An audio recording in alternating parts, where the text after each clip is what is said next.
میں ایک اکثر واقعہ سناتا ہوں نا کہ ایک بوڑھے نے اپنے بچے سے پوچھا،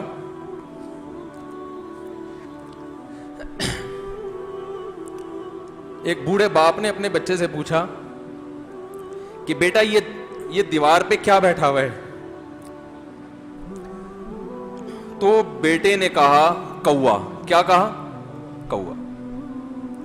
بوڑھے نے پھر پوچھا، آج کی جو ینگ جنریشن ہے نا وہ اپنے باپ کی زیادہ سوالات برداشت، بولو نا، وہ خدا کی قسم سارا دن موٹیویشنل اسپیکر کو سنتی رہے گی نا، پھر بھی اپنے باپ کی بات اس کو برداشت نہیں ہوگی، دم ہی نہیں ہے اس میں، معاشرے کی اصلاح ہے ہی نہیں۔ تو اس بوڑھے نے کہا کہ بیٹا یہ کیا ہے، یہ کیا ہے؟ تو بیٹے نے کیا جواب دیا؟ کوا۔ دوبارہ اس نے پوچھا بیٹا یہ کیا ہے؟ بیٹے نے کیا کہا؟ کوا۔ تیسری دفعہ پوچھا تو کوئی بہت ہی شریف خاندان کا بیٹا تھا تو تیسری دفعہ میں سوال برداشت کر گیا، ورنہ آج نوجوان کے پاس بوڑھے باپ اور بوڑھی ماں کو برداشت کرنے کا حوصلہ نہیں ہے، 2-3 سوالات پر ہی آگ بگولا ہو جاتے ہیں۔ مجھ سے کہتے ہیں میرے ابا ایسے میرے پاپا ویسے۔ او بھائی، اگر تیرے ابا اچھے ہوتے تو اچھا تو دوست بھی ہو تو اس کے ساتھ اچھا سلوک کرنا چاہیے نا۔ ابا اما تو خراب ہوں پھر اچھا سلوک کرنے کا حکم، اس لیے کہ ان کے احسانات ان کی برائیوں سے بولو زیادہ ہیں۔ جو احسان انہوں نے کر دیا وہ ایسا آپ پر احسان کر دیا ہے کہ اب اس کا بدلہ قیامت تک آپ نہیں چکا سکتے۔ تو وہ باپ نے دوبارہ پوچھا، تیسری دفعہ پوچھا یہ کیا ہے؟ تو بیٹے نے کہا کیا ایک سوال کی پخ لگا کے رکھی ہوئی ہے، کچھ اور کام کر لو ابا، بار بار ایک ہی سوال ریپیٹ کر رہے ہو۔ تو باپ کو اپنا زمانہ یاد آیا، اس نے کہا بیٹا جب تو چھوٹا تھا نا تو نے 20 مرتبہ مجھ سے پوچھا تھا کہ ابو یہ 20 مرتبہ پوچھا تھا اور میں ایک دفعہ بھی میں نے جھنجھلا کے جواب بولو نہیں دیا تھا۔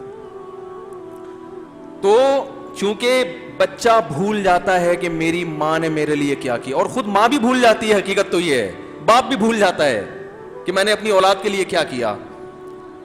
اللہ چونکہ یاد رکھتا ہے اس لیے اس نے قرآن میں بار بار ماں باپ کو بیان کیا ہے، بہت زیادہ بہت زیادہ۔ وَوَصَّيْنَا الْإِنسَانَ،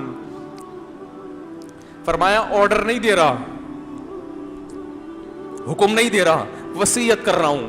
جیسے کوئی مرتے ہوئے دنیا سے جاتا ہے نا، ایسے وصیت کر رہا ہوں، حکم نہیں، وصیت حکم سے بڑھ کر چیز ہے کہ ان کو نہیں بھولنا ہے، تم نے ان کو نہیں بھولنا ہے۔ تو یہ کون سے اچھے لوگ ہیں بھائی جو خدا کو بھی نہیں یاد رکھا انہوں نے اور اپنے پیرنٹس کو بھی نہیں، تو کسٹمر کو سے اچھے اخلاق سے بات کر کے یہ کون سے اخلاق ہو گئے؟ تو میرے ویسے جذبات میں نے نا اس کی ماں کو دیکھ کے اس جوان آدمی کے میں نے کندھے پہ ہاتھ رکھا، لیکن چونکہ مجھ سے بولا ہی نہیں گیا، ٹھیک ہے نا، مجھ سے تو کیفیت ایسی ہو گئی کہ بس 1-2 باتیں میں نے اسی کی، میں نے کہا بھائی اس خدمت کو ہلکا،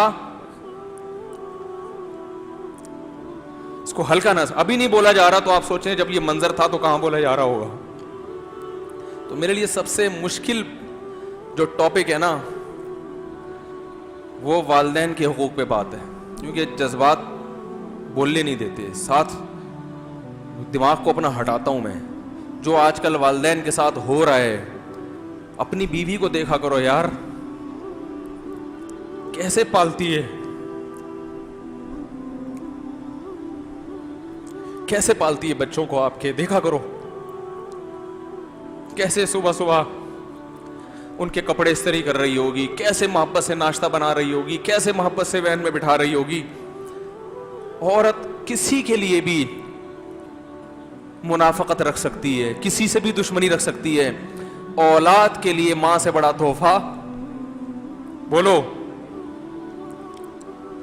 اولاد کے ساتھ کبھی بھی برا نہیں سوچتی وہ، ایسا اللہ نے اس پر احسان کیا، آج وہ برداشت نہیں ہو رہی۔ کمبخت مرنے کے بعد غسل نہیں دے رہے ہوتے اس کو، باپ مر گیا فوراً عیدی سینٹر غسل کے لیے، ماں مر گئی عیدی سینٹر۔ او بھائی اب تو آخری سفر ہے، بیٹی کو چاہیے ماں کو گود میں بٹھا کے غسل دے, فخر کرے, اس کی باڈی پہ ہاتھ نہیں لگا رہے مر گئی ہے. کیسے یہ ہے اللہ کے ہاں میرے بھائی, تمہاری دولت کی کوئی ویلیو بولو نہیں ہے. تم کتنے بڑے سائنٹسٹ بن جاؤ, پہلے انسان بنو. انسان کچھ دنیا سلوٹ کرے گی مرنے کے بعد, خدا نہیں مانے گا. بہت سے لوگوں کی قبروں پہ 21 توپوں کی سلامی ہوتی ہے, بڑے بڑے پروٹوکول دیے جاتے ہیں. آخرت میں پتا چلے گا کہ کتنی توپوں کی سلامی کا مستحق تھا, کتنی توپوں کی سلامی کا حقدار تھے, آخرت میں پتا چلے گا.